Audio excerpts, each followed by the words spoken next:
ওম নমো ভগবতে বাসুদেবায়। জয় শ্রীকৃষ্ণ। রাধে রাধে। 12ই আগস্ট 2026 সালে বুধবার শ্রাবণী অমাবস্যায় সূর্যগ্রহণ পড়েছে এইবার। একেতে হচ্ছে অমাবস্যা তিথি, আবার হচ্ছে এই বিশেষ দিনেই সূর্যগ্রহণ। এই দুইটি শুভ তিথি মিলিয়ে একটি বিশেষ এবং শ্রেষ্ঠ বিরল যোগের সৃষ্টি হয়েছে। তাই আজকের ভিডিওতে এই অমাবস্যা এবং সূর্যগ্রহণের বিশেষ মাহাত্ম্য, এই দিনে কি কি করা উচিত আর কি কি করা একদমই উচিত নয়, বিশেষ করে ভুলেও এই সূর্যগ্রহণের দিনে যে কার্যগুলো করতে নেই, এতে অশুভ এবং অমঙ্গল আসে। সূর্যগ্রহণ এবং অমাবস্যার যোগে আপনারা ভুলেও খাবেন না, বিশেষ করে এই 5টি খাবার। যদি আপনারা খান তাহলে অমঙ্গল নেমে আসবে, আর্থিক কষ্ট, দারিদ্রতার রোগ ব্যাধি কিছুতেই পিছু ছাড়বে না, ঋণের বোঝা বইতে হবে আপনাদেরকে, অশুভ অমঙ্গল লেগেই থাকবে, স্বামী সন্তানের উপর অশুভ অমঙ্গল আসতে পারে, পুরো পরিবার ছারখার হয়ে যেতে পারে।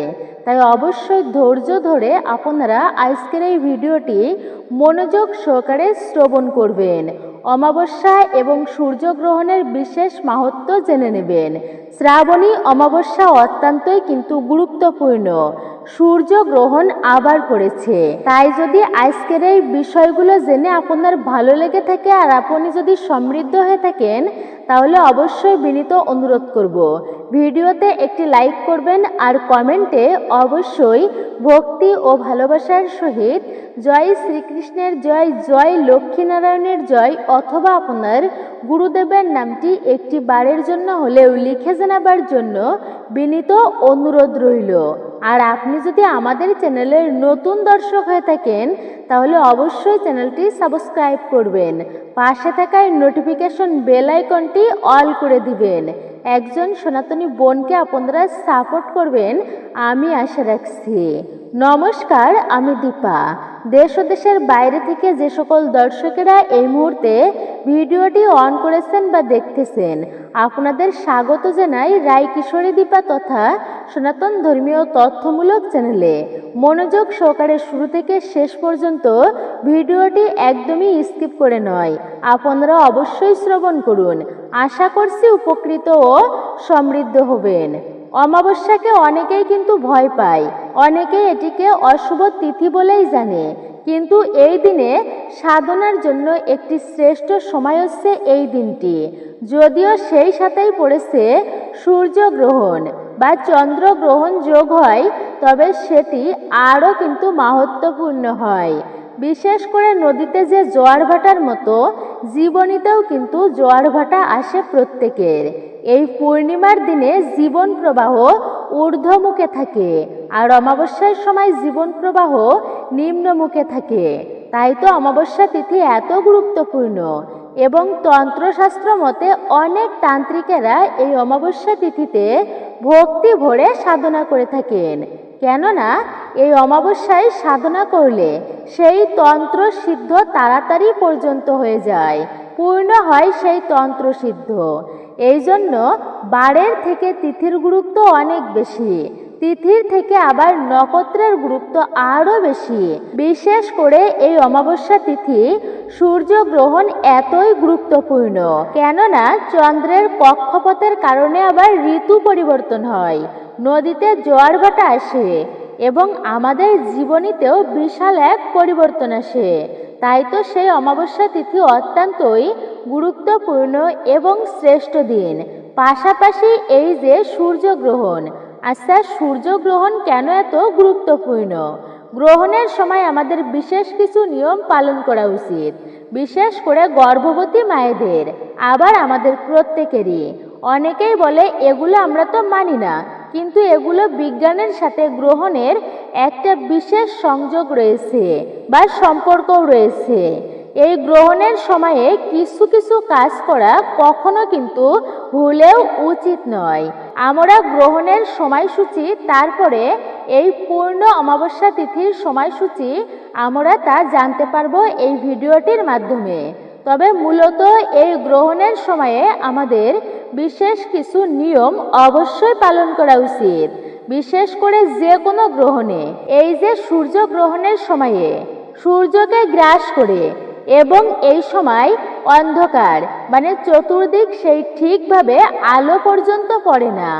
এই সময়ে যদি কিছু কাজ যেমন সাধারণ যেন দৈনন্দিন যে কাজকর্মগুলো সেইগুলো এই সময়ে করা উচিত নয়, কেননা এতে সেই গ্রহণের প্রভাব পড়তে থাকে। বিশেষ করে বলা আছে এই গ্রহণের সময় যদি নাম জপ করা হয়, এমনিতেই কিন্তু ভগবানের নাম জপ করা অত্যন্তই শুভ, কিন্তু যদি গ্রহণ লাগে কোনো যুগে বা কোনো সময়ে, সেই সময়ে ভগবানের নাম জপ করা আরও বেশি শুভ এবং বিশেষ মঙ্গলময় গ্রহণের সময়ে তথা অমাবস্যায় যদি সেই গ্রহণ পড়ে। এই জন্য গ্রহণের সময় নাম জপ করলে এমনিতেই নাম জপ থেকে শতগুণ বেশি ফল প্রাপ্ত করা যায়। পাশাপাশি হচ্ছে দ্বিতীয়ত এই অমাবস্যা তিথি, তাই অনেকেই প্রশ্ন করে গ্রহণের সময়ে আমি দেবদেবীর পূজা বা ইষ্ট দেবতার পূজা করতে পারবো কিনা? হ্যাঁ, আপনি অবশ্যই পারবেন। যত বড় অশুভ সময় বা গ্রহণ আসুক না কেন, ইষ্টদেবের পূজা, সৃষ্টিকর্তা ভগবানের পূজা যত অশুভ সময় আসুক না কেন করা যাবে। ওই সময়টাই হচ্ছে শুভ হয়ে যায় যখন ভগবানের নাম জপ করা হয়, ঠাকুর পূজা করা হয়।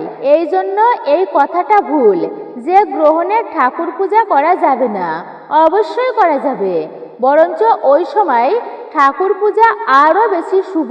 শাস্ত্রে উল্লেখ আছে, আমরা মাহাত্ম্যে জানব একটুকু পরে, যে এই গ্রহণের সময় সাধনা করলে বিশেষ ফল প্রাপ্ত করা যায়।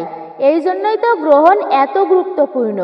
কিন্তু এই গ্রহণের সময় সাধারণ কাজকর্ম করা বিরত একদম উচিত, অর্থাৎ সাধারণ কাজকর্ম করা উচিত নয়। যেহেতু এই বছর সূর্যগ্রহণ পড়েছে রাত্রিকালে, অর্থাৎ সূর্যগ্রহণ থাকবে রাত্রিতে, এই জন্য বাংলাদেশ, ভারত এই সমস্ত অঞ্চলে অদৃশ্য থাকবে। তো সেই জন্য অনেকেই বলতে পারে আমরা এই গ্রহণ তো তাহলে পালন করলেও হবে, না করলেও হবে, তথাপিও পালন করতেই হবে, কেননা গ্রহণ বলে কথা।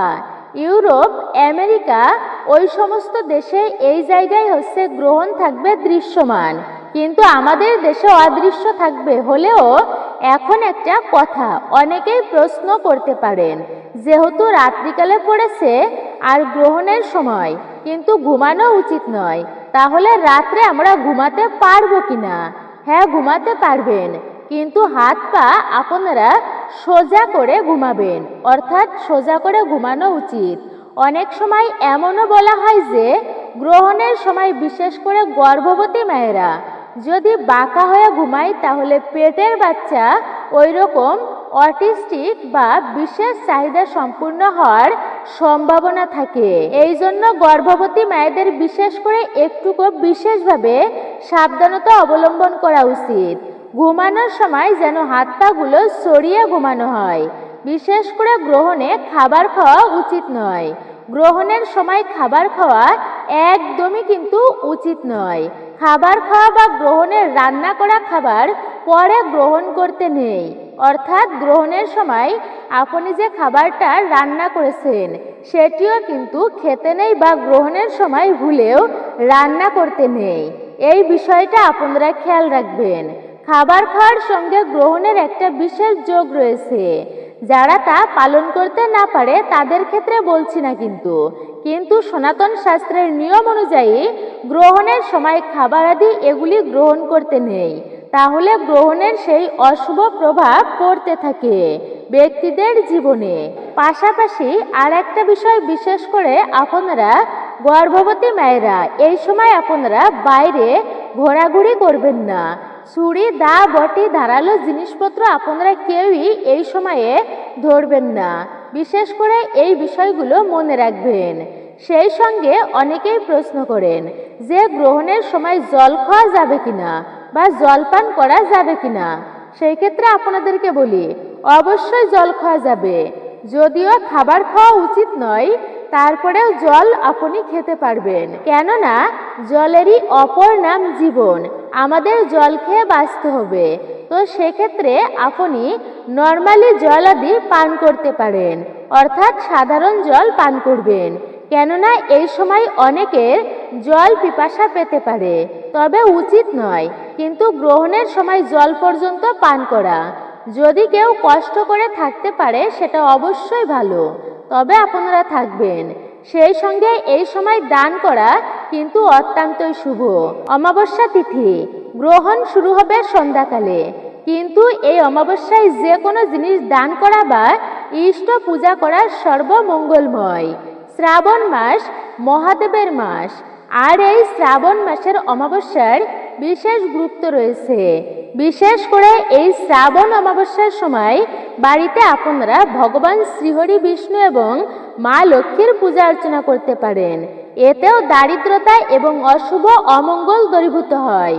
বাড়িতে এই জন্য আপনারা একটুকু বিশেষ করে লক্ষ্মী নারায়ণের পূজা অর্চনা দিয়ে সেই লক্ষ্মী নারায়ণের প্রসাদ আপনারা গ্রহণ করতে পারেন এই অমাবস্যায়, কেননা অমাবস্যা তিথিতে ইষ্ট পূজা করা বড়ই শুভ এবং বিশেষ মঙ্গলময়। এই জন্য আপনারা তেমনভাবে না করলেও একটুকু বিশেষভাবে বাড়িতে লক্ষ্মী নারায়ণের পূজা অর্চনা আদি দিয়ে সেই প্রসাদ গ্রহণ করবেন। কিন্তু কখনো এই বিশেষ দিনে আপনারা মাছ, মাংস, ডিম, পেঁয়াজ, রসুন, পুঁই শাক, মুসুর ডাল, ছত্রাক, মাশরুম, ঢেঁড়স এই খাবারগুলি ভুলেও কিন্তু আপনারা খাবেন না। তামসিক এবং রাজসিক খাবার এড়িয়েই চলবেন, ভুলবশত খাবেন না। শুধু গ্রহণের সময় বলেই নয়, যে কোনো পূর্ণিমা এবং অমাবস্যা তিথিতে রাজসিক খাবারকে বর্জন করা উচিত। মাছ মাংসকে বর্জন করে ভগবানের প্রসাদ গ্রহণ করতে পারেন। আমরা তো যা প্রথমেই বলেছি যে দানেই হচ্ছে দ্রব্য শুদ্ধি হয়, দানের মাধ্যমে দ্রব্য শুদ্ধ হয়ে থাকে সর্বদা। এই জন্য আমরা ভাবি আমি তো গরিব, আমি আবার কি দান করব, আমার কি বা আছে। কিন্তু যার যেরকম সাধ্য রয়েছে সেই অনুসারেই দান করা উচিত। এতে সংসারে কখনো ধনের অভাব হয় না, আর্থিক সমস্যা হয় না এবং মা লক্ষ্মী বিশেষ প্রসন্ন হয়। দান ধর্মের মাধ্যমে, গরিব দুঃখী অসহায়দের সেবা করার মাধ্যমে ভগবান যতটা প্রসন্ন হয়, অন্যান্য সেবার মাধ্যমে তিনি ততটা প্রসন্ন হয় না। এই জন্য সাক্ষাৎ জীবকে সেবা করা ভগবানকেই সেবা করা হয় জীবের সেবা করার মধ্য দিয়ে, কিন্তু বিশেষ কৃপা বা সৌভাগ্য লাভ করা যায় স্বয়ং ভগবানের জীব সেবার মাধ্যমে। এই জন্য আপনারা বিশেষভাবে একটুকু লক্ষ্মীনারায়ণের পূজা অর্চনা করতে পারেন। এটি হচ্ছে অত্যন্তই সর্বমঙ্গলময় এবং বিশেষ সৌভাগ্যপূর্ণ। আর সেই প্রসাদ আপনি নিজে গ্রহণ করবেন এবং অপরকে জীবজন্তুকে আপনি গ্রহণ করাবেন, সেটি আরও মঙ্গলময়। এই দিনটি যেহেতু অমাবস্যা তিথি, আর অমাবস্যাতে পিতৃতর্পণ করা বিশেষ গুরুত্ব রয়েছে পিতৃতর্পণের, তাই এই অমাবস্যার দিনে বাড়িতে আপনারা পিতৃপুরুষের উদ্দেশ্যে তর্পণ করবেন। এটি অত্যন্তই শুভ, কেননা মনে করা হয় অমাবস্যার দিনে পিতৃপুরুষরা তারা পিতৃলোক থেকে নেমে আসে এই পৃথিবীতে, যে তার উত্তরসূরিরা তারা হচ্ছেন তাদের উদ্দেশ্যে পিণ্ডদান করবে, অর্থাৎ তর্পণ করবে। এই জন্য অপেক্ষায় থাকেন অপেক্ষামানরা, তাই তাদের উদ্দেশ্যে পিণ্ডদান করা উচিত, বৈষ্ণব সেবা দেওয়া উচিত এই অমাবস্যার দিনে। এটিও কিন্তু অত্যন্তই মঙ্গলময় এবং বিশেষ শুভ বলা হয়েছে। যাই হোক, এখন আমরা জেনে নিচ্ছি এই শ্রাবণ মাসের অমাবস্যা এবং সূর্যগ্রহণের বিশেষ মাহাত্ম্য কথা, এবং এই সময়ে যে কাজগুলো একেবারেই ভুলেও করা উচিত নয় সেই বিষয়ে আমরা জেনে নেব। ধৈর্য ধরে সকলে শ্রবণ করুন, কেননা শ্রবণম মঙ্গলম। এর ফলে অনেকাংশেই আপনারা সেই অমাবস্যা বা সূর্যগ্রহণের বিশেষ যে মাহাত্ম্য আর তার কৃপা আপনারা লাভ করতে পারবেন। আসুন কিছুটা সময় ধৈর্য ধরে এই গ্রহণ প্রসঙ্গে জেনে নিই। এরপরেই এই অমাবস্যার সময়সূচি, গ্রহণের সময়সূচি জেনে নেব।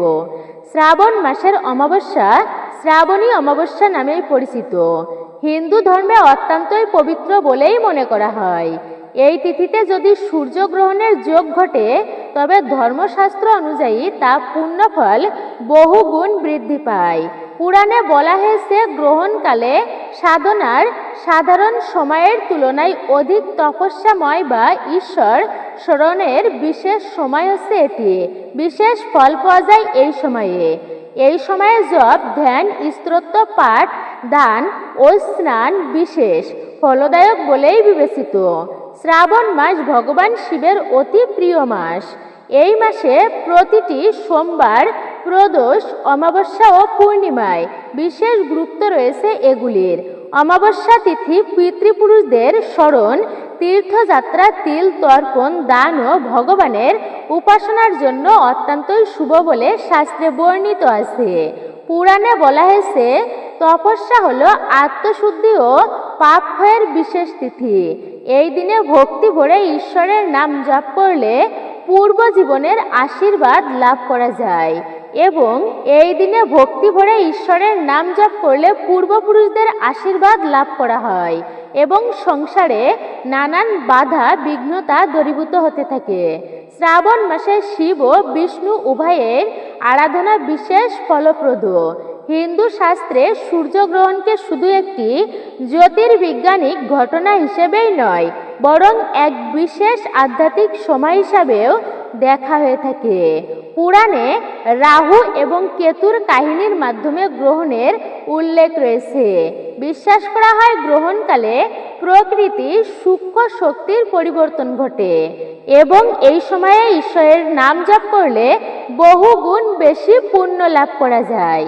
তাই তো শাস্ত্রে বলা আছে গ্রহণে জপ, দান, স্নান ও ধ্যানের ফল বহু গুণ বৃদ্ধি পায়।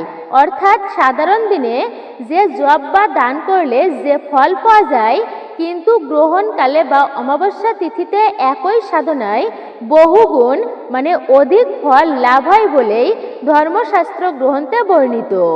যখন শ্রাবণী অমাবস্যা ও সূর্যগ্রহণ একই দিনে ঘটে তখন সেটি অত্যন্তই বিরল যোগ এবং পূর্ণময় সংযোগ হিসাবেই বিবেচিত। এই সময় শিব ও বিষ্ণু ও সূর্যদেবের উপাসনা বিশেষ ফলদায়ক।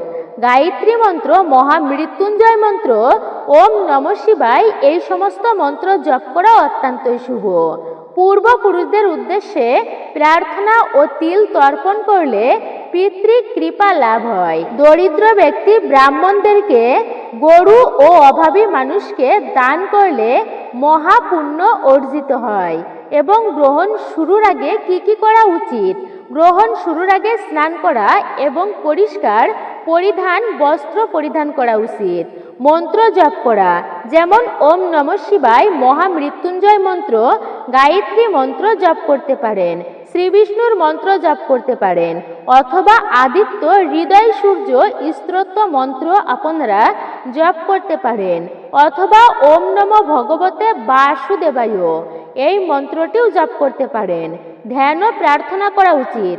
মনকে শান্ত রেখে ঈশ্বর চিন্তায় নিমগ্ন থাকতে হয়। ভগবত গীতা, শিবপুরাণ, শ্রীবিষ্ণু সহস্র নাম ও রামায়ণ পাঠ করা এই সময়ে অত্যন্ত শুভ বলা হয়। গ্রহণ শেষে স্নান করা উচিত। শাস্ত্র অনুযায়ী গ্রহণ শেষ হলে পুনরায় স্নান করে গৃহে প্রবেশ করাই সর্বোত্তম। তারপরে দানের মধ্যে যেমন তিল, চাল, ডাল, বস্ত্র, ফল ও অর্থ দান করা বিশেষভাবে পুণ্যজনক বলেই বিবেচিত। তুলসী পত্র বা কুশ ব্যবহার, গ্রহণের আগে যে রান্না করা খাবার আছে তাতে আপনি তুলসী পত্র দিতে পারেন বা কুশ ব্যবহার করতে পারেন। এটি বহু আগে প্রচলিত রয়েছে, বহু পরিবারেও এটি করে।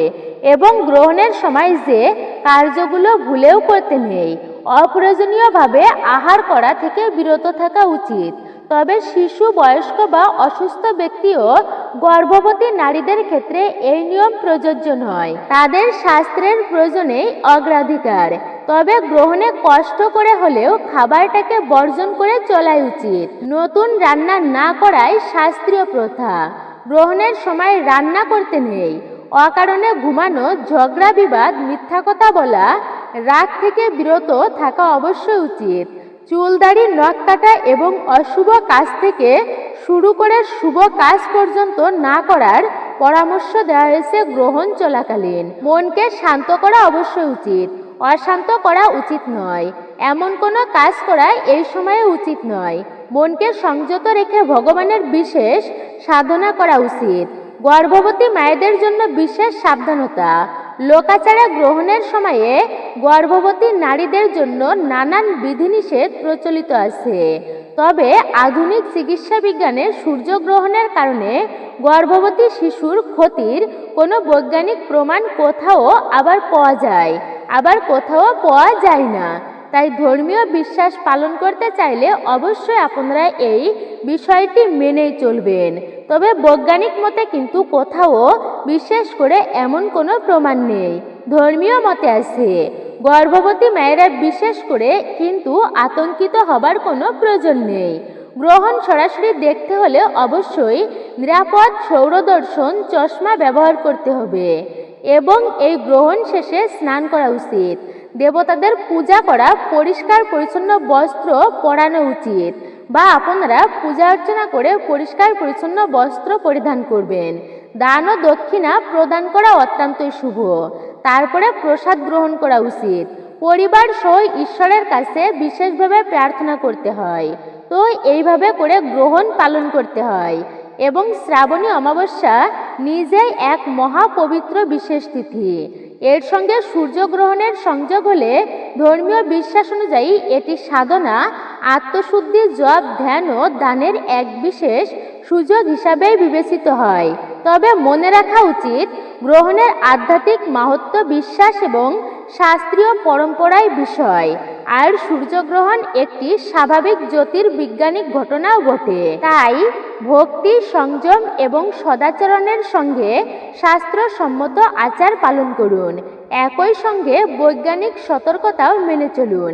বিশেষ করে খালি বা চোখে কখনোই সূর্যগ্রহণ আপনারা দেখবেন না খালি চোখে। এই পবিত্র সময়ে আন্তরিকভাবে ঈশ্বরের নাম পরোপকার এবং দানই সর্বোত্তম। তো এই ছিল মূলত গ্রহণ এবং অমাবস্যার মাহাত্ম্য। তবে যেহেতু রাত্রিকালে পড়েছে এই সূর্যগ্রহণ, গ্রহণ শুরু হবে মূলত 12ই আগস্ট বুধবার বাংলাদেশের সময় অনুযায়ী রাত্রি 9টা 33 থেকে 1টা 57 মধ্যে। এই সময়টুকুর মধ্যে গ্রহণ থাকবে এবং ভারতের সময় অনুযায়ী 12ই আগস্ট বুধবার রাত্রি 9টা 4 থেকে 1টা 27 পর্যন্ত এই সময়টুকুর মধ্যে এই গ্রহণ চলবে, অর্থাৎ থাকবে। এবং অমাবস্যা তিথি শুরু হবে 11ই আগস্ট মঙ্গলবার রাত্রি 2টা 8 থেকে 12ই আগস্ট বুধবার রাত্রি 12টা 7 পর্যন্ত। এই সময়টুকুর মধ্যে এই অমাবস্যা তিথি থাকবে শ্রাবণী অমাবস্যার। তাই আপনারা এই দিনটি একটুকু বিশেষভাবে পালন করতে পারেন। এই দিনে দান আদি করা অত্যন্তই শুভ। যেহেতু তিথিটি অমাবস্যা এবং গ্রহণ পাশাপাশি তেমন কিছু করতে না পারলেও আপনারা সন্ধ্যাকালে একটুকু বিশেষভাবে মা লক্ষ্মী এবং ভগবান শ্রীবিষ্ণুর পূজা অর্চনা করতে পারেন। কেননা পরিবারের দারিদ্রতা দূরীভূত করার জন্য লক্ষ্মীনারায়ণের পূজা অর্চনা এই দিনে বিশেষ মঙ্গলময় এবং বিশেষ সৌভাগ্যপূর্ণ। এই জন্য আপনাদের সম্ভব হলে অবশ্যই লক্ষ্মীনারায়ণের পূজা অর্চনা করবেন। প্রত্যেকেই পারবেন আপনারা একটুকু বিশেষভাবে সাধ্যমতো পূজা অর্চনা দিয়ে যদি সম্ভব হয় বাড়িতে কিছু ছোট্ট ছোট্ট বাচ্চাদের প্রসাদ খাওয়াতে পারেন, ভজন করাতে পারেন ব্রাহ্মণ বৈষ্ণবদেরকে। এটি অত্যন্তই মঙ্গলময়। আপনারা বিশেষ করে সূর্যগ্রহণ চলাকালীন ভুলেও কোনো খাবার রান্না করবেন না এবং আপনারা খাবেন না। আর অমাবস্যা তিথিতে বিশেষ করে আপনারা এই দিনে মাছ, মাংস, ডিম, পেঁয়াজ, রসুন, ঢেঁড়স, পুঁই শাক, মুসুর ডাল, ছত্রাক, মাশরুম, বাঁধাকপি, সিম, বরবটি এগুলো বিশেষ করে আপনারা ভুল করেও খাবেন না।